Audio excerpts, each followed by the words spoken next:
Hey, storyteller. Is writing a hobby for you, or do you consider it a business? If your goal is publication, whether you intend to self publish or submit your story to traditional publishers, it's never too early to start treating your writing as a business. But how can you do that if you don't have anything published yet? And why would you want to?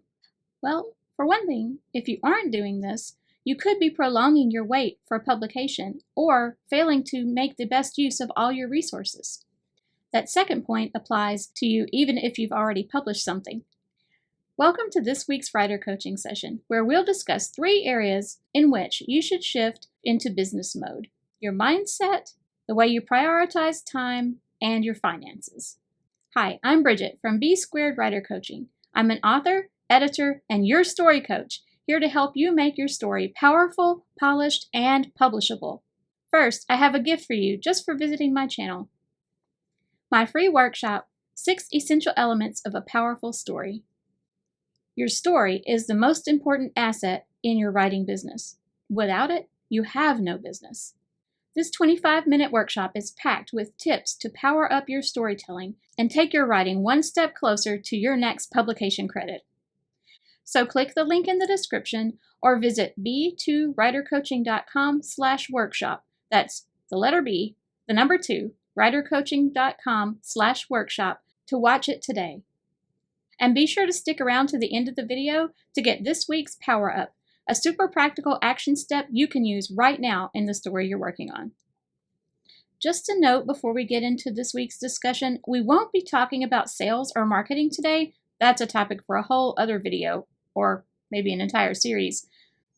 But I do want to mention that whether you have anything published yet or not, it's a good idea to start researching these aspects of the business so you'll be prepared when it is time to start marketing. Because no matter which publishing model you choose, you will have to do a certain amount of marketing.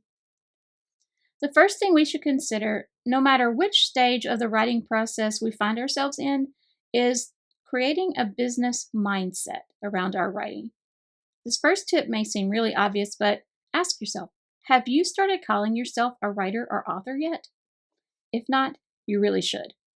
It is part of who and what you are. It will help you take yourself and your writing seriously and will help others do the same. Otherwise, your writing may feel just like something you're dabbling in for fun instead of leading to a true goal of publication in the future. Now, if you're just writing for fun, that's a whole different story. Maybe this video isn't for you.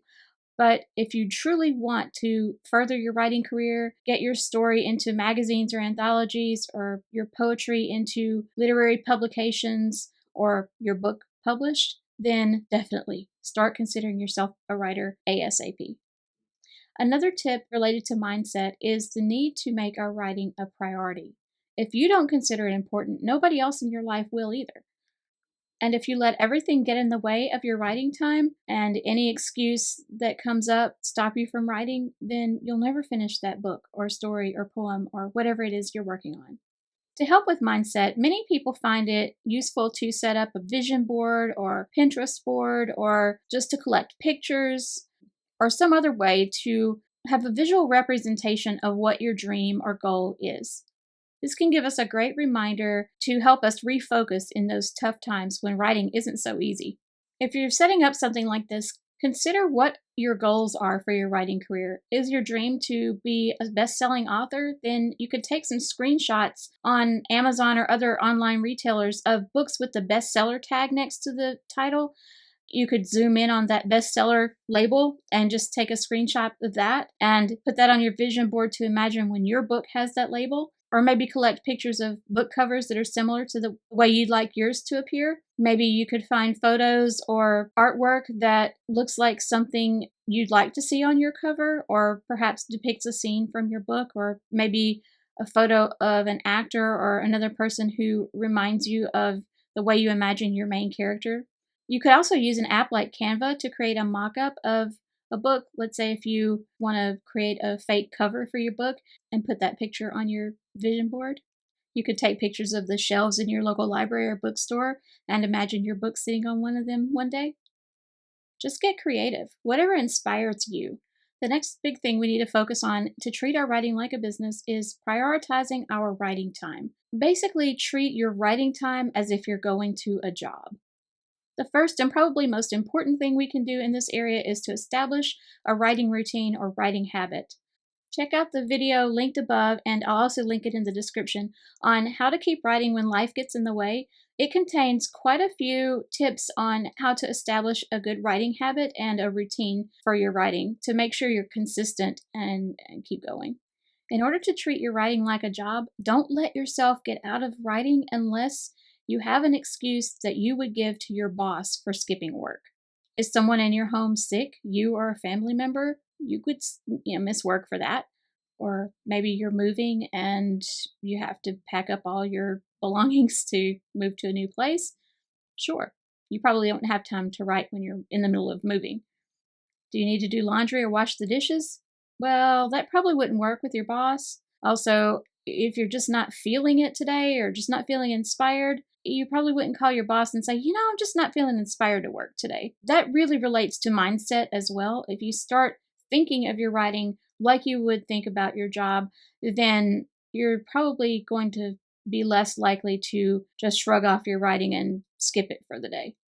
And if you can, set up a dedicated writing space, a place that you can sort of think of as an office. You may not have an extra room in your house to dedicate to this. If you do, great, go for it. It's fantastic to have a separate room that you can shut the door and go in there and do your writing. It also minimizes interruptions and makes it feel like you're going to the office in a way. You're separating yourself from the rest of your life to go and write, like you would when you go to a job. But maybe you have to write at the end of the kitchen table or use your laptop on your couch. If you do your writing always in the same place, that can still help because though you're not tucking yourself away in an office, you can still get into the flow of the writing easier if you're used to writing in a certain area all the time. Another way to prioritize your writing time is to set goals for your writing time. This can be a word count goal, or maybe you want to get a whole scene written during your writing time or half a scene, or you want to get through writing a certain event for your story. Whatever that is, set yourself a goal. This is what I want to accomplish today during my writing time. You can set goals for each day of the week as well. Keep them flexible, of course, because keep in mind, life does happen, but setting those goals can really help you get more done during the time you do have to write. If you do have something published, another important thing to prioritize in the use of your time is to track the sales and revenue you have coming in. Are you finding this helpful at all? If so, be sure to click the subscribe button and the notification bell so you won't miss future writer coaching sessions. The final category of things we can do to treat our writing as a business is really practical. It involves our finances. Whether you have something published yet or not, it's a good idea to open a separate checking account for your writing expenses and eventually your income from that.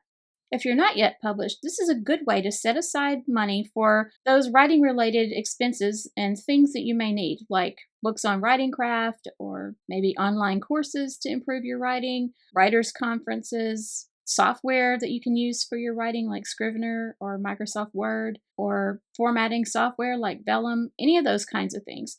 If you have a separate checking account, you can be putting in little amounts of money along to save up for some of those things that you'd like to purchase.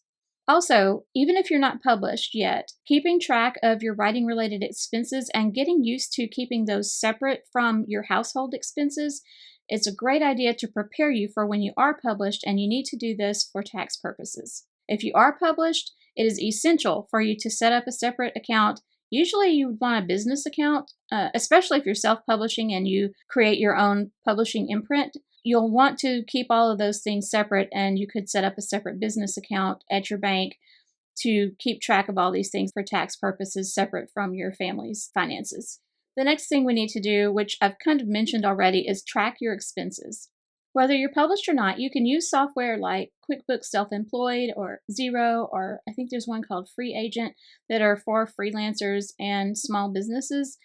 This software will help you to separate your expenses and keep track of and categorize those expenses related to your writing. And doing this will help you, if you're not published yet, it will help you get used to keeping track of all those things for tax purposes. And let's say you're not published yet, but in July you get that publishing contract you've been shooting for. If you have been tracking your expenses already, you have all of the things tracked from January through July. And then when you start your business for real, so to speak, once you're published, then maybe you published your book or you got that publishing contract and you start getting royalties coming in from the sales of your book. You'll need to note all that in your taxes for the next year. And so if you've already started tracking your expenses, that's half a year you have. You don't have to go back and find the possible expenses that you could use to offset whatever revenue you've brought in. If you haven't been tracking, that's 6 months worth. You'll have to go through and manually figure out, okay, wait, did I spend money here?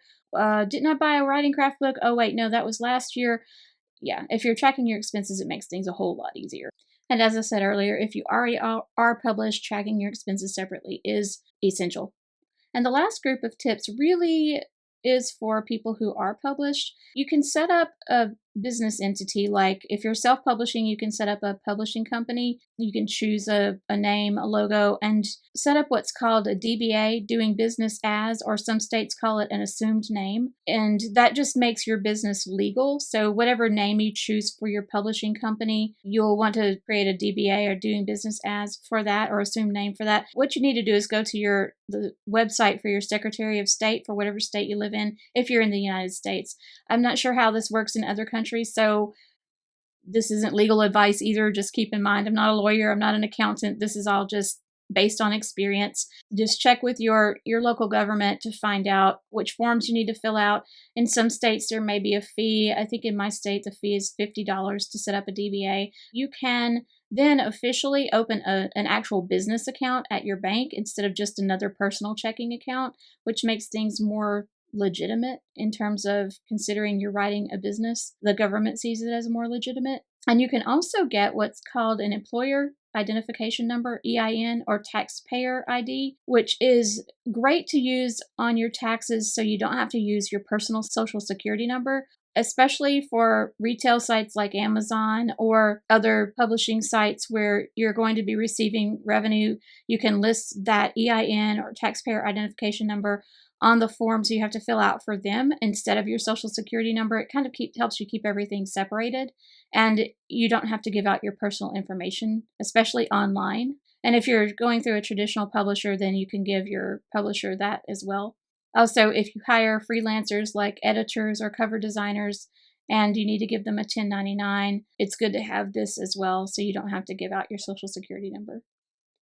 If you haven't done so already, don't forget to grab your link to my workshop so you can make your story powerful enough to publish and get that writing business going.